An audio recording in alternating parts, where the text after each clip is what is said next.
Bienvenidos una vez más a Directo Bogotá, el noticiero joven de la capital. Como siempre, les traemos las noticias recientes ocurridas en la capital de la República. Vamos con los titulares. Colombia 2050. Faltan 7 meses para la primera vuelta presidencial. ¿Qué opinan los jóvenes sobre las puestas de los precandidatos? Cementerios distritales en el centro del debate. Concejal denuncia abandono estatal y problemas de contratos e inseguridad. El vandalismo continúa siendo de las suyas. Bogotá enfrenta cotidianamente nuevos actos que ponen en riesgo la convivencia y seguridad ciudadana. La contaminación auditiva se toma a la ciudad. Aquí veremos cómo y por qué el ruido lo puede enfermar. El Meta impulsa una nueva generación de observadores de aves. La Pontificia Universidad Javeriana recorta las semanas del ciclo académico. Escuchamos a los estudiantes. Entrenadores, familias y jóvenes patinadores se unen en un proceso de formación que exige disciplina y pasión. ¿Cómo es luchar por el sueño de llegar a las grandes pistas del mundo? Hablamos con ellos. Los libros de autoayuda siguen ganando terreno en el mundo editorial colombiano. Averiguamos la relevancia que tiene este género en el país.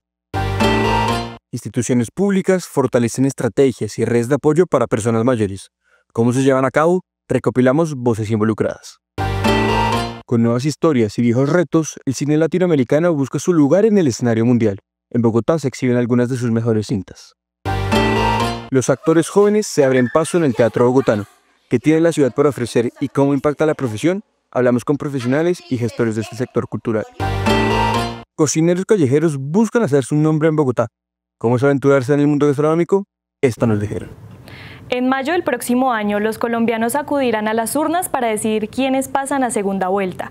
Desde ya, diferentes instituciones como la Universidad Javeriana contribuyen a la deliberación entre precandidatos a la presidencia e integrantes de la comunidad académica. Como ven los jóvenes las propuestas, Julián Palma estuvo allí. Con las elecciones presidenciales a la vuelta de la esquina, las universidades se han vuelto en un espacio para que los candidatos puedan compartir sus propuestas con un público determinante, los jóvenes. La salud, la educación, el empleo son algunas de las áreas que más preocupan a este público. ¿Pero qué tan cerca están las propuestas de los candidatos con los intereses juveniles? En la siguiente nota les contamos. Los jóvenes tienen una idea de lo que buscan los precandidatos presidenciales. La Universidad Javeriana abrió Colombia 2050, un espacio donde aspirantes como los exministros Mauricio Cárdenas y Nelson Vizcarra pudieron compartir sus propuestas. En muchas ocasiones percibimos a los actores políticos como personas alejadas, como inalcanzables, y este espacio, tener la posibilidad de tenerlos cerca, permite humanizar un poco el ejercicio de la política, entender que los candidatos son seres humanos con familias, con proyectos, con historias de vida, y cómo esa historia de vida marca también las propuestas que tienen. Según el proyecto Going Bogotá, el 47% de los jóvenes en Colombia no se sienten representados o identificados con las propuestas de los candidatos presidenciales. Apenas el 19% confían en los partidos políticos. Algunos dirigentes políticos son conscientes de ello. Un millón de ideas más, pero tiene música, tiene comida gratis, tiene mucho ruido, es muy bullicioso. Ese pabellón de ideas malas tiene la estatización de la economía, incluyendo la estatización de la salud. Tiene la posibilidad de convocar a una Asamblea Nacional Constituyente, que todos sabemos que es el camino a través del cual se están generando las dictaduras hoy en el mundo. Pero, ¿qué sienten los jóvenes al escuchar en persona a los candidatos? La verdad me pareció interesante, se nota que el hombre es bastante educado, bastante técnico, sabe bastante sobre el área administrativa, lo que habló sobre gestión pública, pues con sus maestrías y todo lo que tiene. Me parece que tal vez, bueno, me estoy desviando un poquito, tal vez como presidente no pueda lograrlo, pero como ministro me parece que podría alcanzar. Siento que falta un poco más de contexto y un poco más de profundización en el sector de la educación, ya que pues no tenemos como tal el apoyo, ya sea para la educación privada o pública, y necesitamos pues profundizar más en esto. Él dijo que supuestamente pues la educación más importante era la primaria, pero yo creo que más bien debería ser la superior, porque está formando lo que vamos a desarrollar en el país pues más adelante. Durante la charla hablaron de temas que afectan a los jóvenes, como el desempleo, que alcanzó la cifra del 17,7% entre mayo y julio de este año, o la educación, donde el 52,8% de los estudiantes no tienen recursos para entrar a la universidad. Espero un cambio, pero un cambio verdadero, donde sí hagan acciones por mejorar la calidad de las personas, donde tú sientas en serio que la gente confía en él y porque sus acciones iban correlacionadas con lo que prometían. Creo que si los jóvenes sobre todo y esta nueva generación de colombianos no recuperamos a la Colombia de las propuestas, de las ideas, de la unión, del consenso, de la construcción, aquí no va a haber Colombia porque no la estamos llevando por delante. Las elecciones tanto legislativas como presidenciales del próximo año tienen un objetivo claro: volver a ganarse la confianza de los jóvenes, tanto para candidatos de partidos políticos como candidatos independientes. Para Directo Bogotá, informó Julián David Palma. Los cementerios distritales en Bogotá sufren el abandono estatal. Al menos así lo cree la concejal del Centro Democrático, que citó un debate de control político al director de la UASP, entidad encargada de su manejo. Denuncia deterioro, inseguridad y vandalismo. Carol Clavijo estuvo en uno de ellos. Así luce hoy el cementerio central de Bogotá. Techos cayéndose por la humedad, paredes agrietadas y tumbas grandes al borde del colapso. Un panorama que refleja el abandono de uno de los lugares más emblemáticos de la ciudad, donde reposan restos de los personajes claves de la historia del país. En enero de este año, la UAEPS asumió directamente la administración de los cementerios tras cancelar el contrato con Jardines de Luz y Paz por incumplimientos. A pesar del cambio de administración, los problemas siguen: hornos crematorios dañados, bóvedas deterioradas y falta de mantenimiento general. Algunos trabajadores de los cementerios no están satisfechos con la gestión de la entidad. Pues por el momento se encuentra un poco en decadencia, por lo que como no se encuentra todavía consorcios ni asociaciones que todavía lo tengan como tal, como una entidad como tal que lo tengan al respaldo, entonces se encuentra un poco descuidado porque no hay casi celaduría, no hay sepultureros, no hay casi trabajadores ni nada. Armando Ojeda, director de la UASP, fue citado al Consejo de Bogotá por el deterioro de los cementerios. Concejales como Diana Diago cuestionan fallas como techos con riesgo de colapso, humedad, filtraciones, problemas eléctricos y crematorios sin certificaciones adecuadas. Y no digan lo que no va a ser. Hay que ser sinceros con los ciudadanos. Entonces yo dejo por acá y doctor Ojeda, estaré muy vigilante de este proceso. Porque le digo, los cementerios no solamente es un servicio que presta, sino también los ciudadanos tienen derecho a llegar a un lugar digno, limpio, decente, que no les caiga el techo encima. Vecinos del cementerio central han denunciado el incremento de la inseguridad y el abandono de estos espacios. Exigen acciones inmediatas del gobierno distrital. Anteriormente no se veía lo de las velas los lunes y ahora los lunes la gente que viene no ve gente que reza el rosario, que viene con devoción a sus seres queridos, sino que viene mucha gente a hacer maldad, a prender velas, a pedirle a los espíritus, a las almas. Viene mucho brujo, hay mucha brujería en el cementerio y no se respeta. Durante el debate en el Consejo, Armando Ojeda señaló que la UASP busca dejar de operar directamente los cementerios distritales y transferir su gestión a entidades privadas. Aún no hay un comunicado oficial sobre las acciones que se tomarán. Mientras se discuten responsabilidades, los cementerios distritales de Bogotá siguen esperando una solución. La razón es clara: abandono estatal, trámites demorados y poca prioridad en la agenda pública. Carol Clavijo para Directo Bogotá. Muchas calles bogotanas se convierten con frecuencia en escenario de protestas y movilizaciones. Algunas de ellas se ven opacadas por actos vandálicos. Los daños recientes en locales y espacios públicos reabren el debate sobre el respeto por bienes ajenos y por el papel de las autoridades en la protección del entorno urbano. María Anela Gutiérrez amplía la información. Así es, Ignacio y Carol. En los últimos meses, varios locales y espacios públicos de Bogotá han sido afectados por actos de vandalismo. Desde grafitis en fachadas hasta daños en inmobiliario. Comerciantes y autoridades buscan soluciones frente a una problemática que no deja de crecer.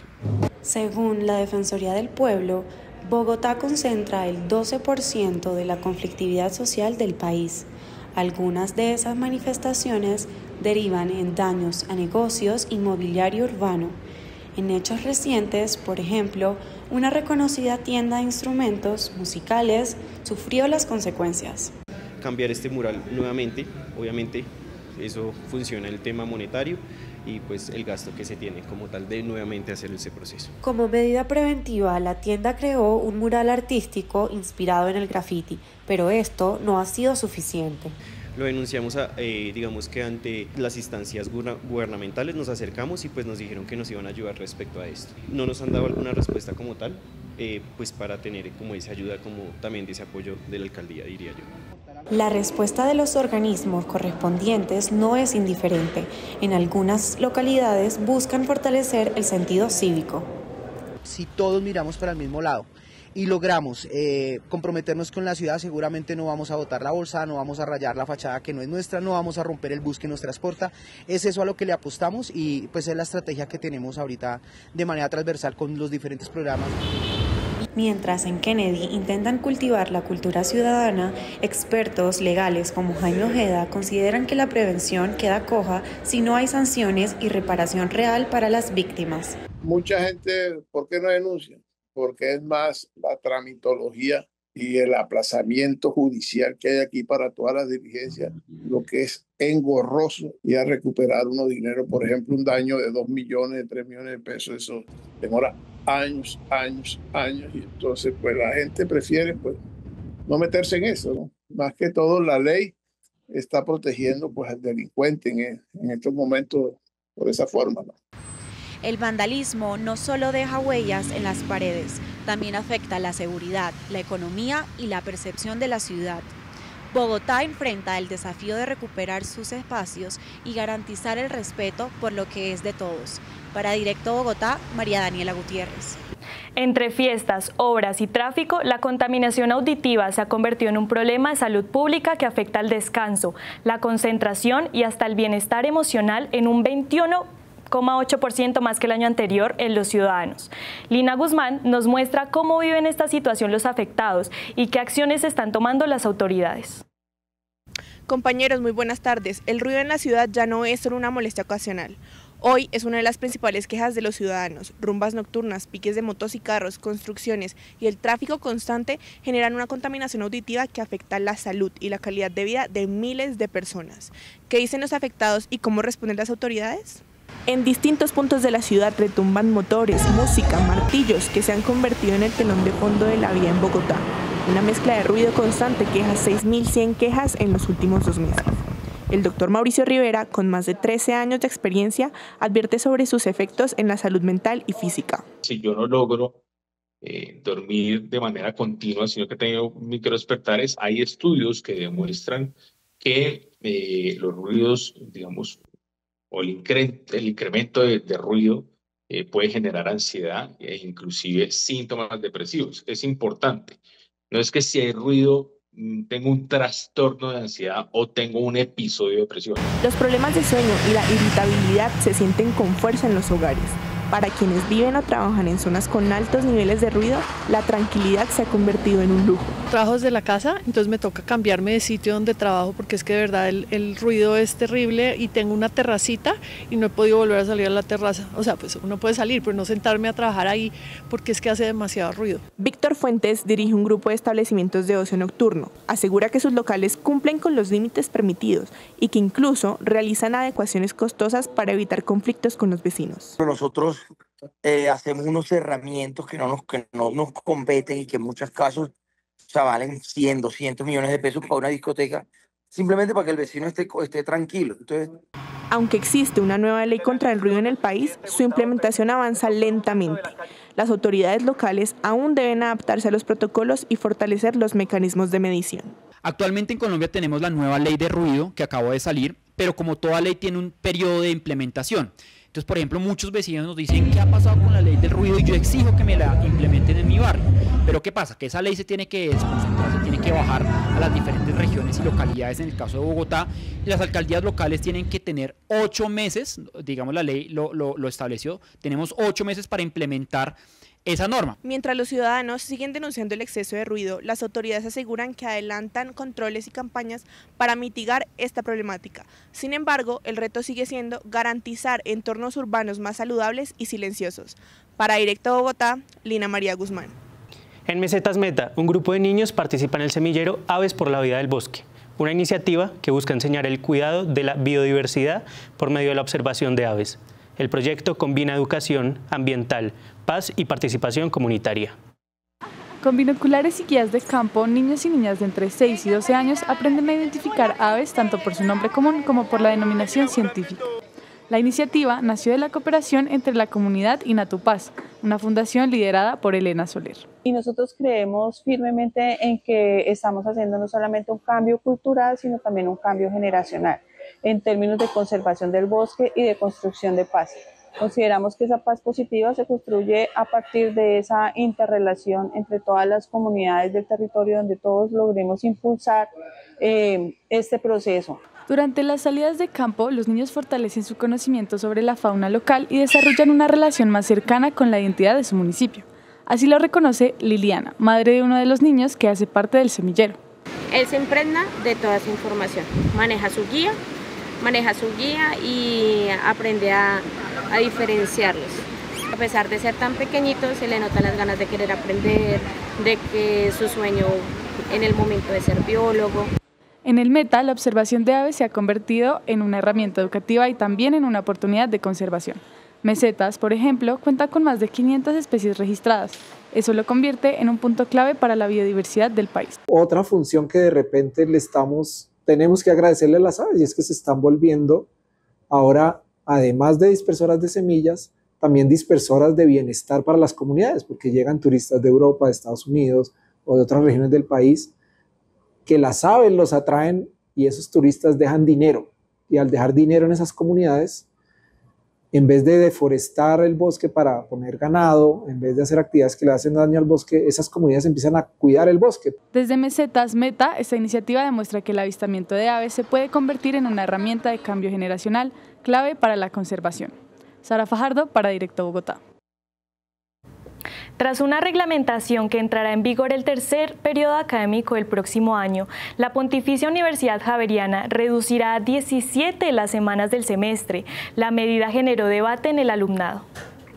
Luego de publicado el calendario general de la Pontificia Universidad Javeriana para el año 2026, la comunidad universitaria se percató de que próximamente los ciclos académicos se verán reducidos en una semana. A todo esto, el alumnado reaccionó con sorpresa, pues se trata de una medida que no se les había notificado.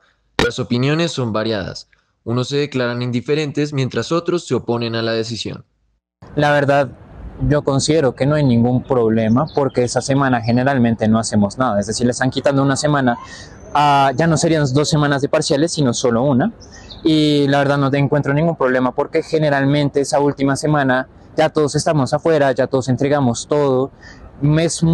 Son muy raras las ocasiones donde realmente hay que entregar algo y no estaríamos perdiendo clase, o sea, solo sería un tiempo menos para entregar exámenes, lo cual puede ser cuestionable, sin embargo no me molesta del todo. Pues primero no nos avisaron, eso solo fue una decisión que se tomó en el consejo y nunca se llevó a votación pues para el resto de estudiantes, y si se supone que tenemos una representante de facultad, pues ella debería informarnos de ese tipo de cosas antes de que se tome la decisión, no cuando ya se haya tomado la decisión. También me parece como algo muy perjudicial porque ya con 18 semanas sentimos que estamos apretados en tiempos y que los profesores a veces no cumplen los cronogramas, pues también por cosas que se salen de su control, pero entonces ahora con 17 semanas pues vamos a quedar incluso más apretados. Juanita Hernández, representante de los estudiantes de la Facultad de Ciencias Sociales ante las directivas de la universidad, explicó el porqué de la medida. Quiso la universidad fue acoplarse un poco más como a lo que hace los Andes, la Tadeo, el Externado, entre otras universidades. Por ende, pues desde 2026-30 vamos a tener 17 semanas de clase. Esa es como la principal razón, sin embargo hay otras razones por las cuales la universidad tomó esa decisión. La Javeriana se suma a un buen número de instituciones de educación superior que implementan una cantidad reducida de semanas a sus semestres. La pregunta ¿es suficiente este tiempo fijado para cubrir a cabalidad los contenidos de carreras que divergen las unas de las otras? Para Directo Bogotá, Tomás Echeverri. Antes de los podios y los aplausos, el patinaje colombiano se construye en silencio, entre caídas y sonrisas. Niños, familias y entrenadores trabajan cada día por un sueño que, aunque no siempre tiene apoyo, sigue rodando con fuerza. Valentina Fajardo visita una escuela de formación para conocer cómo se forjan los futuros campeones sobre ruedas. En Colombia, los sueños no corren, ruedan. Desde hace más de 30 años, el país encontró en el patinaje una forma de volar sobre el asfalto. Donde todos ven una pista, hay gran disciplina, orgullo y pasión. Pero, ¿cómo se crea un gran patinador? Hoy estamos en el Salitre para averiguarlo. La vida está llena de sueños y de luchar con las cosas que queremos. Y de seguir amando el deporte como siempre lo he amado. Y así, con una sonrisa y una meta, empiezan los sueños sobre ruedas.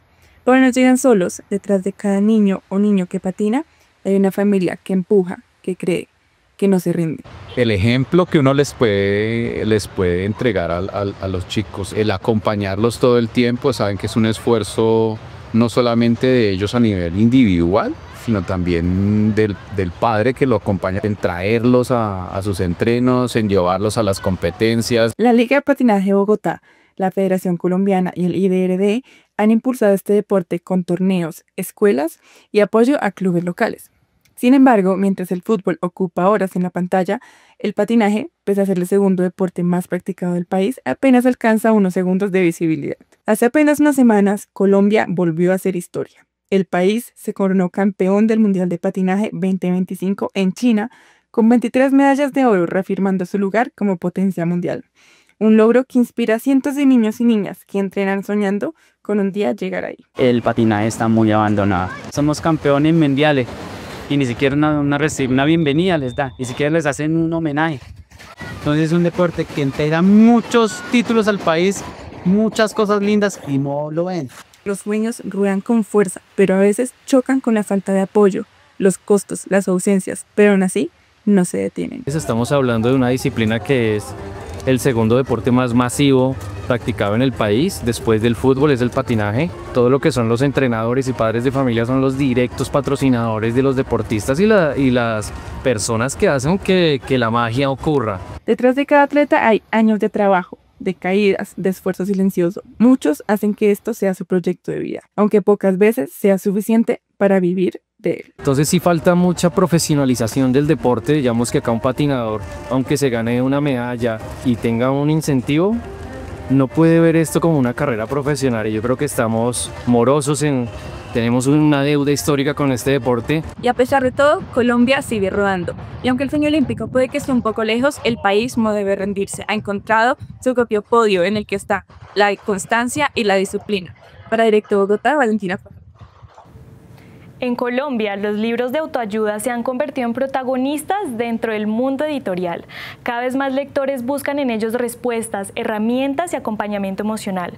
Juan Camilo Madero nos cuenta por qué este género tiene tanta fuerza en el país y cómo distintas voces lo están impulsando. En el primer semestre de 2025, varios títulos de autoayuda aparecieron entre los más vendidos en Colombia. Según la Cámara Colombiana del Libro, libros como Hábitos Atómicos, Cómo hacer que te pasen cosas buenas y Cómo mandar a la mierda de forma educada encabezaron el listado, reflejando un interés creciente en los lectores por temas de bienestar, salud emocional y desarrollo personal. Más allá de ser una tendencia comercial, este fenómeno revela las transformaciones en la manera en que los colombianos buscan herramientas para su vida cotidiana. Para entender su importancia en el mundo editorial colombiano, hablamos con la Cámara Colombiana del Libro. Entonces yo creo que los libros también cumplen una función no solamente de diversión, entretenimiento, sino también de formación y también de psicólogos. Los libros también son psicólogos. Esta tendencia no solo impacta a las grandes editoriales comerciales, incluso editoriales universitarias han encontrado un espacio para estos títulos, especialmente dirigido a públicos jóvenes. Entonces, digamos, la industria editorial moviéndose en una economía de mercado, pues lo que busca es atender esas necesidades, y al ser una de las necesidades más grandes de la población, pues la industria editorial colombiana busca atenderla y como busca tener un ingreso a partir de eso. Más allá de las cifras y estrategias editoriales, hay autores que ven este género como una oportunidad para abrir conversaciones necesarias, especialmente entre los jóvenes. Juan José Tejada, autor del libro Así me siento, cuenta por qué cree que estos espacios son fundamentales. Sigue siendo una realidad que en el país hoy en día la salud mental sigue siendo un privilegio, no todas las personas tienen acceso a un psicólogo, a un psiquiatra, y esta categoría de libros de autoayuda o de crecimiento personal democratiza el acceso a eso. Según la Procuraduría General de la Nación, 1 de cada 4 colombianos han experimentado algún trastorno o problema de salud mental en algún momento de su vida. Ante estos recursos limitados en salud mental, la literatura, como plantea Tejada, surge como un soporte emocional y un canal de reflexión y acompañamiento para quienes buscan entenderse mejor. Juan Camilo Madero, para Directo a Bogotá. En Bogotá, las actividades creativas y culturales aumentan cada vez más para gente de todas las edades. Las personas mayores no son la excepción. En el país, 1 de cada 3 adultos mayores sufre de soledad no deseada. ¿Qué se está haciendo en la capital para ofrecer más espacios de bienestar, creatividad y acompañamiento para esta población? Laura González tiene más información. Buenas tardes, Ignacio. Efectivamente, en Bogotá viven cerca de 1.200.000 personas mayores de 60 años, lo que representa el 15% de la población de la capital. Cada vez son más los espacios que se abren en distintas localidades para ellos. Nos encontramos en el Centro de Felicidad de Chapinero, acompañando una de estas actividades. Estar bien es una estrategia de la Secretaría de Cultura, Recreación y Deporte para el acompañamiento de salud mental. Natalie Ramírez, líder metodológica, nos cuenta más. Estar bien Bogotá inicia ante la necesidad que hay en este momento en la sociedad de promover y cuidar la salud mental desde las terapias artísticas. Entonces es un lugar poco convencional. Las terapias artísticas son denominadas arteterapia. Esta se basa en una metodología abierta donde la planeación se hace desde una lectura de contexto y las interacciones de quienes participan. Garantizamos que primero la persona tenga como una zona de confort en la que logra salir de sí misma, expresarse, y luego como que esa expresión logre conectar, encontrar puntos de encuentro con otras personas, contribuye a que la soledad no deseada como que deje de estar. Las personas mayores que llegan a los laboratorios de cultura para el bienestar y la salud, dentro de estar bien, llegan porque muchos de ellos viven soledad no deseada o aislamiento. En estos espacios es sesión tras sesión, unos lugares seguros donde se encuentran con otros y con otras. Personas como doña Lucero destacan este tipo de oportunidades que la invitan a conectarse con ella misma y el arte, uno de sus grandes intereses. La forma como lo organizaron, pensando en el ser humano, ayudándonos también como a desestresarnos inicialmente, como para que estuviéramos preparadas o preparados, porque había tanto señoras como señores. Fue una cosa realmente muy linda y me parece la organización y el espíritu que le dieron a la actividad fue realmente maravilloso. Esta estrategia, que se creó en convenio con la Secretaría de Salud y la Integración Social, pretenden crear espacios donde convivan personas mayores, junto con otras edades, para incentivar la inscripción voluntaria. La población priorizada con la que trabaja la estrategia son adultos mayores y adolescentes. Con adultos mayores es población priorizada por riesgo de soledad. Estos espacios, digamos, que permiten una inclusión en el sentido de que hagan parte de procesos comunitarios donde no necesitan necesariamente ser los adultos mayores en un lugar y grupos de jóvenes en otra, sino como todas están en un mismo espacio. Otra de las estrategias implementadas por el distrito son las Casas de la Sabiduría en Bogotá, donde diariamente se realizan actividades culturales, de recreación y acompañamiento gracias a la Secretaría de Integración Social. En 2025, más de 16.400 personas mayores han participado en estos proyectos. Según la Alcaldía de Bogotá, estas iniciativas no solo brindan la atención integral, sino que fomentan la creatividad y el apoyo emocional, con el fin de mostrar un impacto positivo. Para Directo a Bogotá, Laura González. El cine latinoamericano vive un momento de contrastes. Mientras sus historias conquistan festivales internacionales, sus creadores siguen enfrentando enormes retos de financiación, distribución y reconocimiento. En la 11ª edición del BIF conversamos con directores que reflejan la fuerza y la fragilidad de una industria que proyecta la identidad latinoamericana al mundo. El cine latinoamericano tiene agallas. De hace décadas hemos sido los representantes de una nueva forma de contar historias, más arriesgadas, más desafiantes y emocionalmente resonantes. Por eso mismo vinimos al Bogotá International Film Festival para hablar con esas nuevas voces que le están dando a una nueva generación latinoamericana un nuevo estándar de excelencia. Y justo para encontrar qué nos hace diferente del resto del mundo.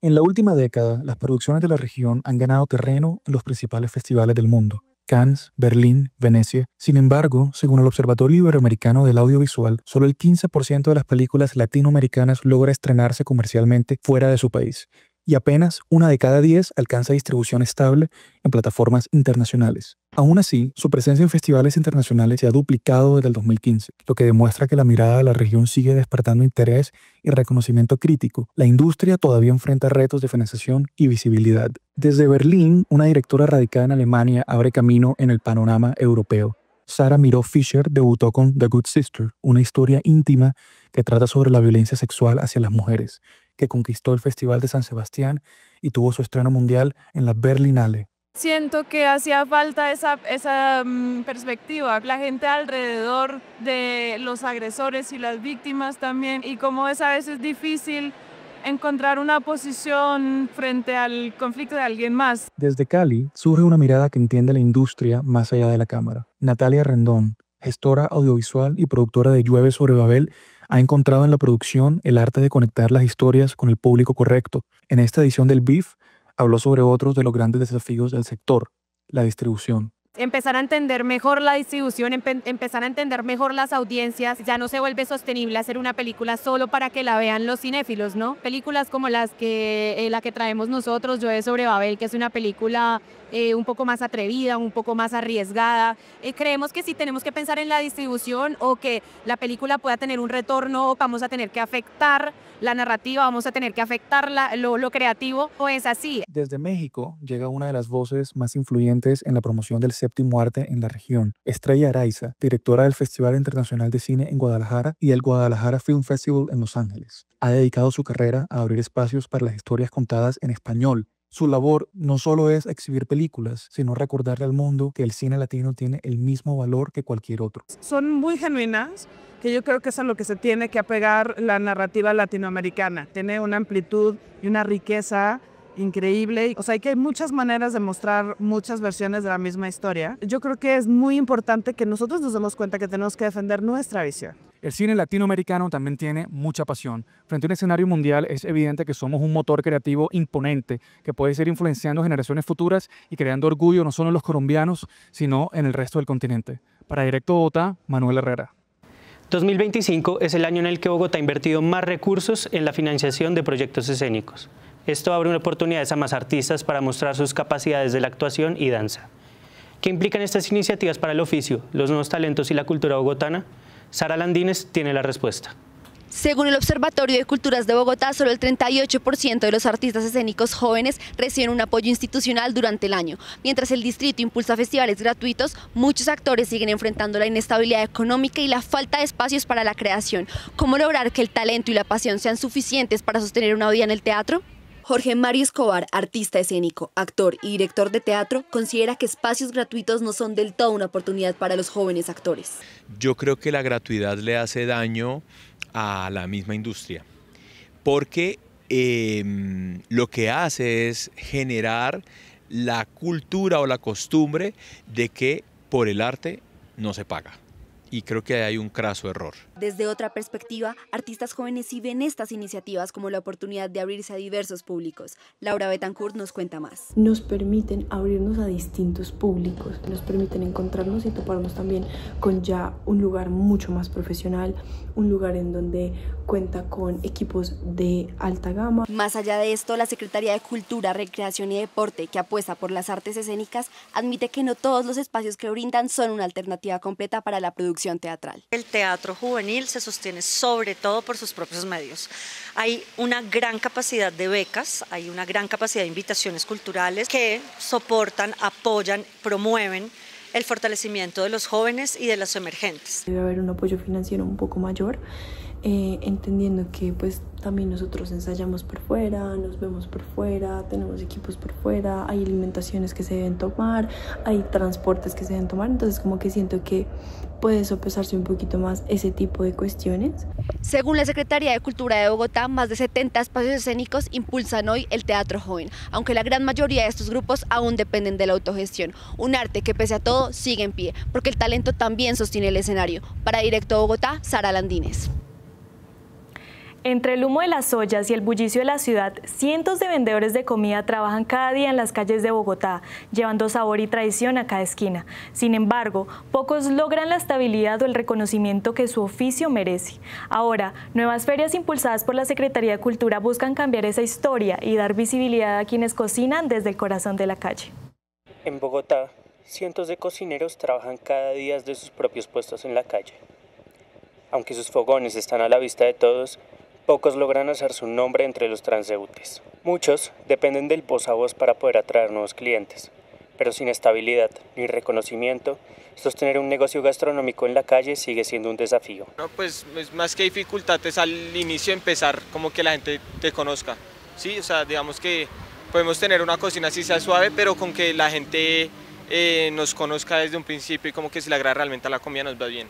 Pero si desde el principio como que esa gente no hay como le agrada esa comida, pues es cuando se dificulta nuestro proceso de seguir creciendo por acá. A pesar del esfuerzo, la competencia, los operativos y la falta de visibilidad limitan su crecimiento. Para afrontar esta situación, la Secretaría de Cultura ha impulsado ferias gastronómicas, donde los vendedores pueden mostrar sus productos y fortalecer sus emprendimientos. Es muy difícil poder conectar con unos clientes específicos. Por eso también decidimos abrir espacios como estos en las ferias y también desde la Secretaría de Cultura estamos trabajando fuerte para que reconozcamos la gastronomía como identidad y orgullo de ciudad y asimismo pues el sector gastronómico genere más turismo, más empleo, más desarrollo económico. Algunos consideran que estas ferias han sido una oportunidad real para crecer, un espacio donde su comida ya no solo se prueba al paso, sino que empieza a ser reconocida. Y no tener digamos, un espacio donde las personas puedan probarlo como por primera vez, sí siempre es una dificultad. Entonces digamos que este tipo de espacios ayuda a que uno pueda conocer su producto y la gente pues digamos como que quite ese miedo y los pruebe. Y aunque el camino sigue siendo difícil, cada evento, cada plato y cada cliente nuevo representan una posibilidad más de que el nombre de estos cocineros por fin empiece a ser recordado. Y hasta aquí nuestra emisión de hoy de Directo Bogotá. Si desea ampliar su información, no olvide visitar nuestra página web. Nos vemos en una próxima emisión. Les deseamos una feliz noche. Hasta pronto.